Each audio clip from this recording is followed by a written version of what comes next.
The worst part wasn't what she said. It was the silence afterward, thick, intentional, like she wanted me to sit in it. Like she was daring me to say something. And I didn't. I just stared at her, then at the man sitting across from her. The one whose name I still can't remember even though I've replayed this night in my head 100 times. He had that slick, professional smile, the kind that only disappears when they think you're not looking. And in that moment, I saw it vanish. Right after she said it. Right after she said, "It doesn't even feel like cheating when you've already emotionally moved on, you know?" Then she sipped her drink. Didn't even look at me. It wasn't a joke. She wasn't being sarcastic. She meant it. Meant every word. I didn't ask for context. Didn't ask who she was talking about. I just felt my ears burn and my throat close up. I glanced at the waiter, who was standing awkwardly 2 feet away, holding a dessert menu in one hand and pretending not to exist. She looked up at him, not me, and smiled like nothing happened. "Can we do 2 more of these?" she asked, lifting her empty glass. And I stood up. Not angrily. Not dramatically. Just defeated. I didn't even put my napkin down. Didn't say goodbye. Didn't care that my wallet was still on the table or that my phone was in my jacket, which was slung on the back of her chair. I walked out. Onto the street. Past the valet. Into the wind. That was 11:07 p.m. It's 3:12 a.m. now. And I still don't know who the hell that man was. I didn't go home right away. After I left the restaurant, I walked until the glow of the city lights turned into long shadows and broken sidewalk. I passed a shuttered flower shop and a bus stop with no timetable. I sat on a bench for maybe an hour, staring at a gum stain on the pavement, trying to process whether what I heard was as bad as it felt. You ever get that kind of emotional whiplash where your brain keeps switching between "this can't be real" and "you already knew"? That's where I was. My legs didn't want to go home, but my mind couldn't go anywhere else. I finally got back to the house around 2:40 a.m. The porch light was still on, something I'd always told her to turn off at night to save energy. Of course, tonight of all nights, it burned like a spotlight waiting to interrogate me. The front door was unlocked. That was new. I stepped inside, quietly, like I was the one who'd done something wrong.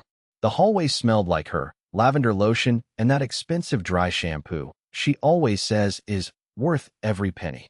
Then I saw it. Her purse on the counter, halfway open. Her phone screen glowing face up. She was in the bedroom. I could hear the faint hum of one of her true crime podcasts playing on the smart speaker, like nothing ever happened. Like she hadn't said what she said. Like tonight was just another dinner. I don't know what made me do it. I swear I've never touched her phone before. Never snooped. Never needed to. But something in me, something primal, reached for it. I don't even remember thinking. My thumb opened it. No lock. She never thought to set one, or maybe she thought I'd never check. The Messages app was already open, and there it was. A thread titled simply, "See. Last message received. He'll leave before dessert. Told you." Sent an hour before dinner even started. I felt the heat rush to my ears. The kind of heat that makes your teeth buzz. The message before that was worse. A photo of me from last week, standing in the kitchen making coffee. Captioned, "He's still trying." I scrolled up. Slowly. Not even breathing. And with each message, a piece of me started falling off, like I was crumbling in reverse, going from man to shell. I'll tell him something sharp. It's cleaner that way. He won't yell. He never yells. That's why it's so easy. Don't worry, he'll walk. He always walks. They planned it. She knew what she was going to say. It wasn't a slip. It wasn't a mistake. It was a trigger, and I pulled it by existing. I heard a drawer open in the bedroom. A cough. Her footsteps.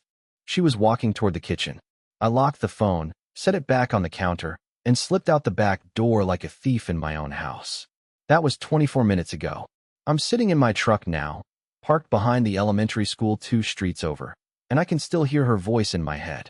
"It doesn't even feel like cheating when you've already emotionally moved on." She said it with relief, like it was a confession she was proud of. And I'm starting to wonder, how long has she been moving on while I've been standing still? I didn't sleep. I didn't even close my eyes.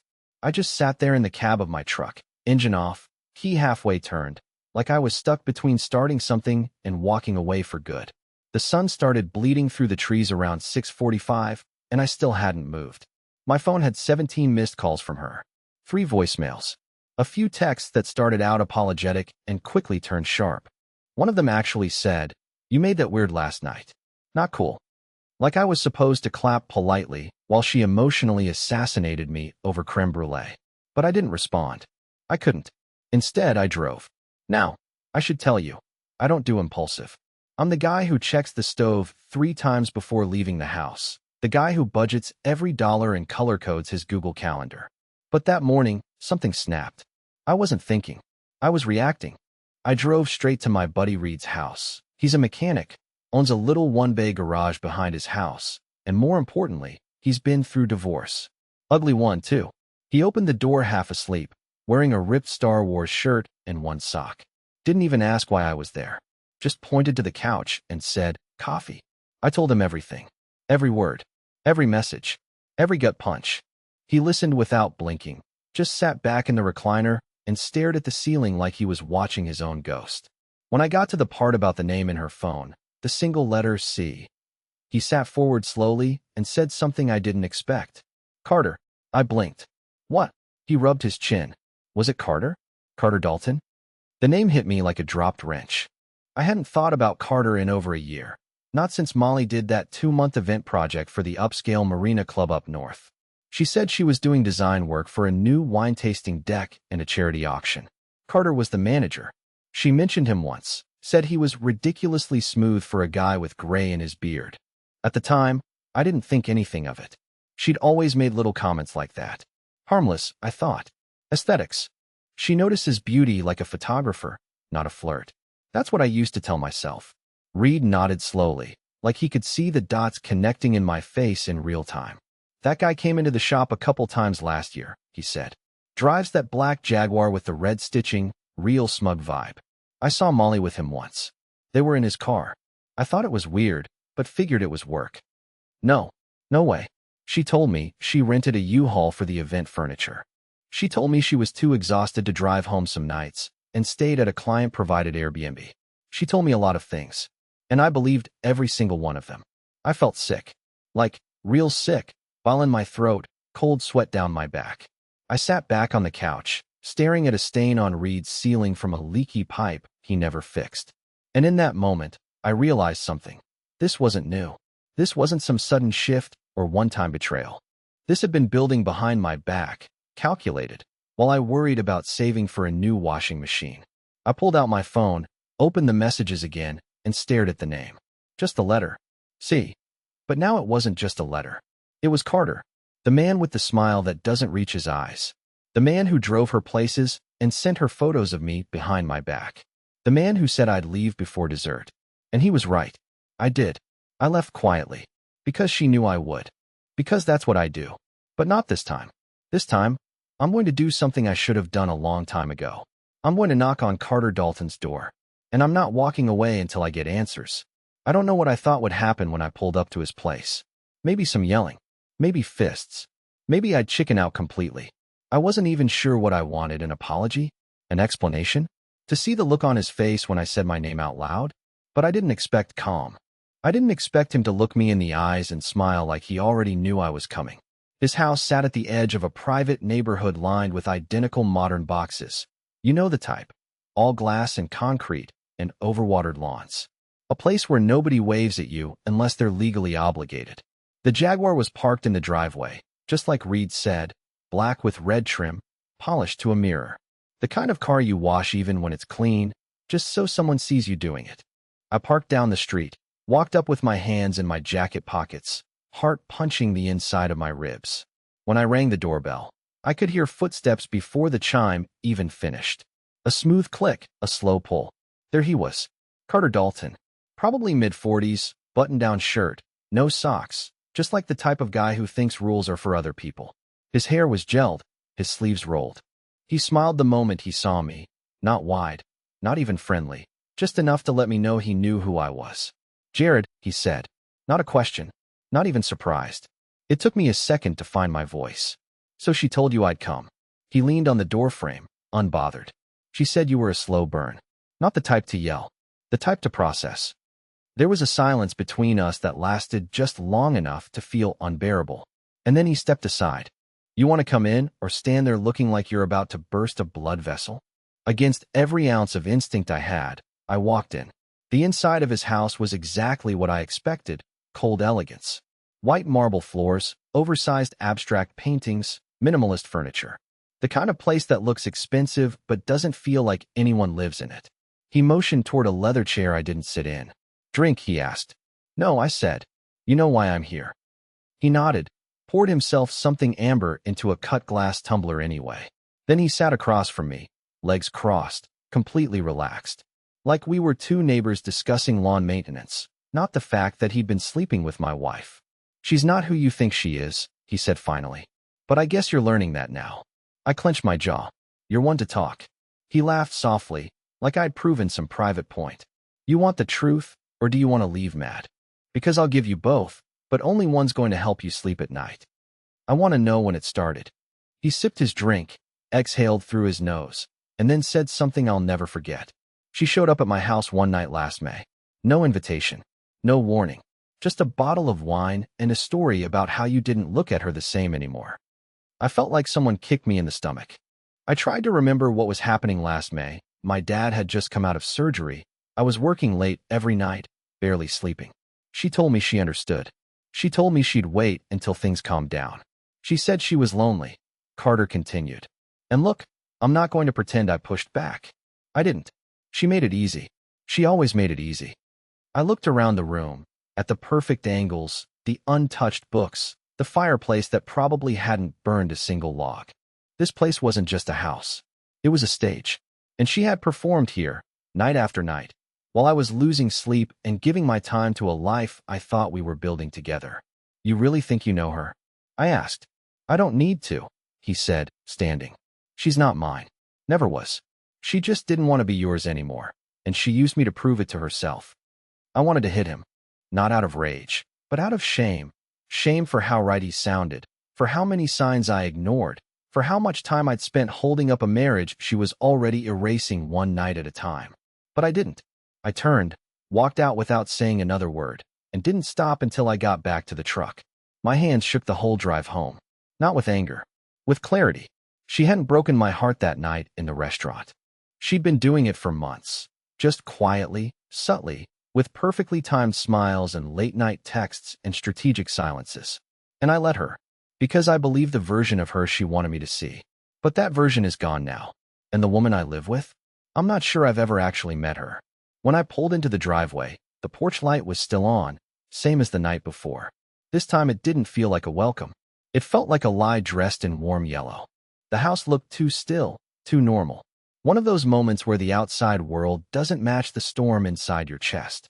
I sat there for 10 minutes, engine running, hands on the wheel, staring at the front door like it might open itself and make the next part easier.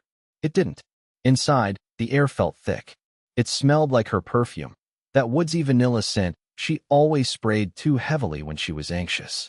The living room lights were off, but there was music coming from the bedroom. Not lyrics, just soft, ambient sounds. The kind you play when you're trying to fake serenity. I walked in slowly, my boots making soft thuds on the hardwood. The door to the bedroom was cracked, light spilling out across the hallway like a line I had to decide whether to cross. I pushed it open. She was sitting on the edge of the bed, her legs crossed, one hand holding a wine glass, the other scrolling absently through her phone. She looked up and saw me, then set the glass down with a clink. "You're back," she said. Not surprised, not apologetic, not even curious. Just neutral. I closed the door behind me. Didn't speak right away. Just watched her. Studied the way she adjusted her posture. How she glanced at the corner of the room like there might be an escape route hiding in the drywall. "I talked to Carter," I said finally. There it was, a pause, not even half a second. A breath that caught before she could hide it. But then she smiled. Not kindly, not nervously, just enough to let me know the game was still on. "And," she said, tilting her head like we were talking about the weather. "I didn't ask him if it was true," I said. I already knew it was. I asked him why. That got her. Just a flicker. A muscle under her left eye twitched, and for the first time since all of this started, she looked away. "You want to know why?" she said, finally locking eyes with me. "Because you're boring, Jared. You make safe choices. You think doing the dishes means you're a good husband. You think being quiet is noble. You don't feel anything. You just endure." I stood there, unmoving, her words hitting like slow knives. Not meant to kill, but to wear me down. She kept going. Do you know how many nights I waited for you to ask me what was wrong? And when you finally did, it was always too late. You're not cruel. You're not mean. You're just invisible. You live next to me, not with me. That was the moment I should have yelled. Should have broken something. But I didn't. Instead, I sat down on the ottoman across from her, elbows on my knees, and asked her one question. Did you ever plan to tell me? She didn't answer right away. Instead, she laughed. Quietly at first, then fully, like something inside her cracked and the sound slipped through. I did, she said, after the laughter faded. But you kept doing everything right. You kept being so damn good. I thought, maybe I'm the broken one. Maybe I just need to wait it out. Maybe I'll feel again. I swallowed hard, tasting metal. But you didn't. She shook her head. No. I felt more watching Carter pour wine into 2 glasses than I have in the last year waking up next to you. It should have shattered me. Maybe a part of me was already shattered. I just didn't feel it anymore. I stood, looked at her one last time, and said, you don't get to be the victim in your own crime. Then I walked out. She didn't follow. She didn't beg. She didn't say goodbye. She just poured another glass of wine and went back to her scrolling. I slept in the back of my truck that night, parked behind the old bowling alley. Not because I had nowhere else to go, but because I needed silence. Real silence. Not the kind that sits next to you in bed pretending everything's fine. The kind that lets you remember who you are when no one's watching. And in that silence, one thing became crystal clear. I may have left the restaurant too late, but now. I was finally walking away for good. I didn't plan to go back into the house. But I couldn't leave my entire life folded up inside those walls, even if most of it felt fake now. There were still things that belonged to me. Photo albums, my dad's watch, the letters my mom wrote before she passed, even the stupid old coffee mug with the chipped rim that I'd had since college. I didn't want memories. I wanted proof that I existed outside of her. That my life wasn't just something she edited when it no longer served the aesthetic. It was Saturday afternoon when I went back. She wasn't home. Probably with him, maybe shopping for a new rug to Kristen with their next betrayal. I moved through the house like a ghost, careful not to linger in any room for too long. The bed was made. Her side had a different pillow now, a firmer one. I only noticed because the old one had a slight tear on the edge, and she used to flip it over to hide the feathers sticking out. I stared at that new pillow longer than I should have. It felt like it had replaced me. I packed quickly, just essentials at first, stuffing clothes into trash bags and electronics into the duffel I used for road trips. I avoided the kitchen. Too many knives, too many memories. But then I remembered something. My journals. They weren't the deep poetic kind, just old notebooks I used to track things, ideas for projects, thoughts I never said out loud, even passwords I probably should have stored digitally. They were in the attic. I hadn't been up there in months. The attic ladder creaked as I pulled it down, and a rush of warm, dusty air hit my face. I climbed up with a flashlight between my teeth, half expecting to find raccoons or insulation damage. Instead, I found something much worse. In the far corner, behind the plastic bins labeled ZMAZ and SKI Trip 2017, there was a cardboard box I didn't recognize. No label, just duct tape wrapped around it like someone had sealed it in a hurry. I nudged it with my foot. It was light, but solid. The top gave way easily. Inside were printed photos. Hundreds of them. Not digital prints. Real 35mm film shots. Some were curled at the edges, faded slightly like they'd been sitting up here for years. At first, I thought they were old family shots, maybe things Molly wanted to keep away from dust or damage. But then I saw him. Carter. In multiple photos. Some alone. Some with her. One photo stopped me cold. Molly, sitting on a bench I didn't recognize, holding a takeout cup in one hand and Carter's hand in the other, looking directly at the camera, like she knew it was being taken. Like he took it. Another. Her asleep, hair draped across a pillow, bare shoulder exposed, a necklace I'd never seen before resting just below her collarbone. These weren't new. They were old. A timestamp on the back, handwritten in pen, read, March 28th, 21. 2 years ago. That was before my dad got sick. Before the Marina project. Before I ever heard his name. That's when I realized. Carter wasn't the start of anything. He was the constant. There were letters too, printed emails, folded notes. Some addressed to M. Some signed C. Most of them romantic, poetic even, like the kind of dramatic garbage people write when they think secrecy makes them deep. But one stood out. It was short, scrawled on the back of an envelope. He'll never know. He doesn't see you. Not like I do. No date. No name. Just that. I sat in the attic, legs numb, surrounded by proof that the betrayal went so much deeper than a dinner, a smirk, or a single text message. This wasn't just a fling. It wasn't even about love. It was about control, ownership, a narrative she'd built without me in it. And worse, one where I was the villain for not noticing. I didn't take the box. I didn't burn it either. I left it right where I found it, sealed it up again, and marked it with a piece of tape. Truth. If she finds it and knows I saw it, good. Let her sit in that attic one day and wonder which part of it finally broke me. Because now, I'm done wondering if she's sorry. Now I know, she never was. I didn't sleep again. Not because I was angry. That part of me had gone numb. There's a difference between rage and clarity, and for the first time in weeks, I wasn't fogged up with either confusion or heartbreak. I was just aware. I saw it all now for what it was. Not just betrayal, but a carefully curated life where I played the role of the fool. And the worst part? I played it well. I made it easy for her. I kept thinking about the box in the attic. Not because of what was inside. I'd seen enough.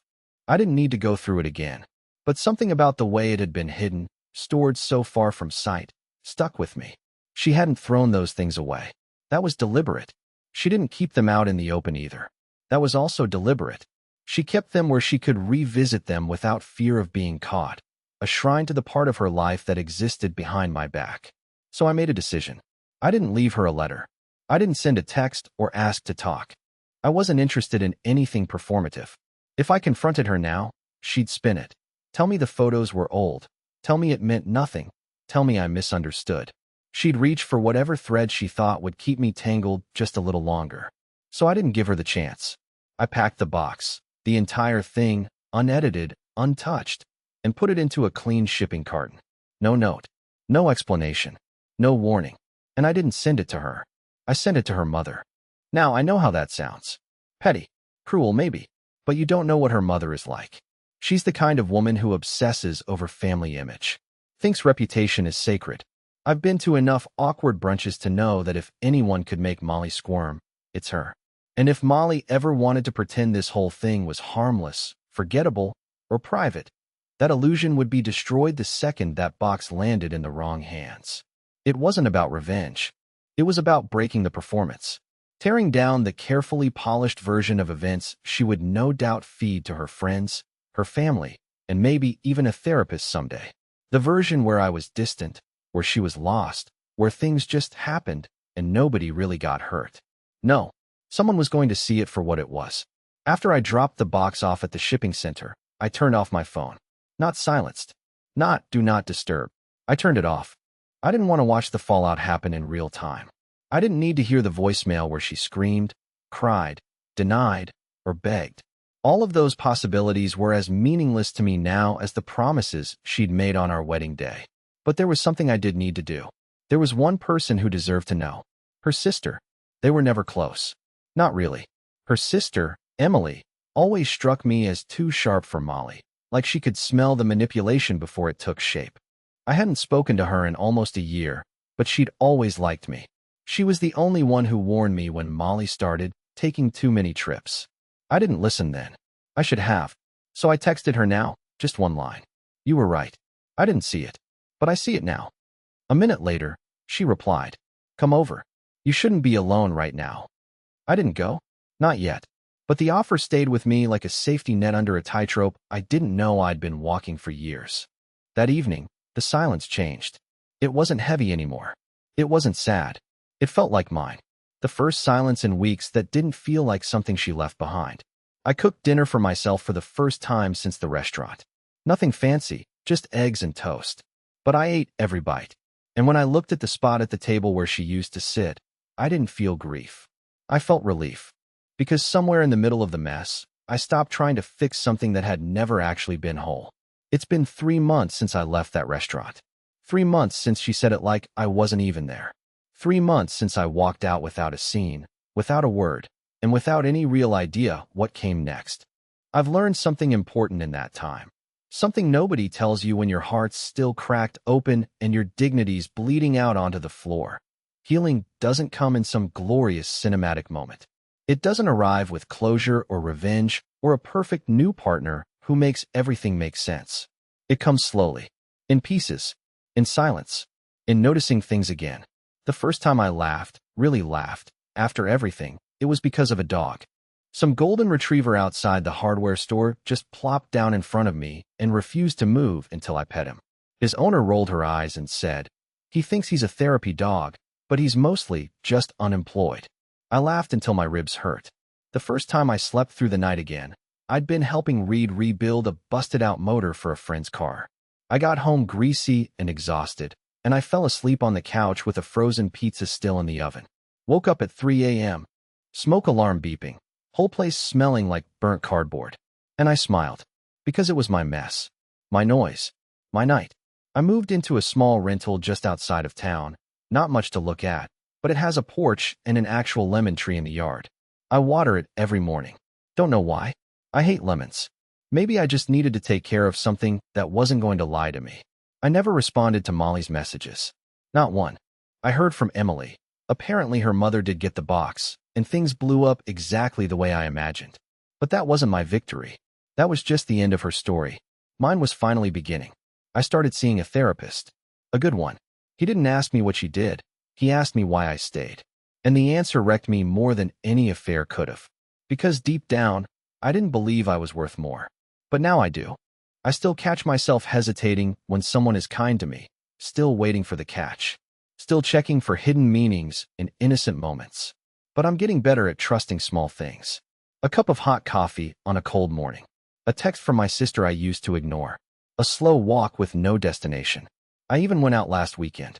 A bookstore/cafe downtown had an open mic night. I didn't perform, God no, but I sat in the back and listened. And there was this woman with a nervous smile and a voice like gravel and honey, reading a poem about losing yourself in the wrong person. She caught me looking, smiled once, and went back to her reading like she hadn't just cracked open the sky above me. I didn't ask for her number, but I will, if I see her again. Not because I'm looking to fill a space, but because I finally cleared the old one out. Gutted it, cleaned it, reclaimed it. I used to think heartbreak was a punishment. Now I see it for what it really was. A permission slip to finally wake the hell up. So no, I didn't forgive her. But I forgave myself. And that was the first honest thing I'd done in years.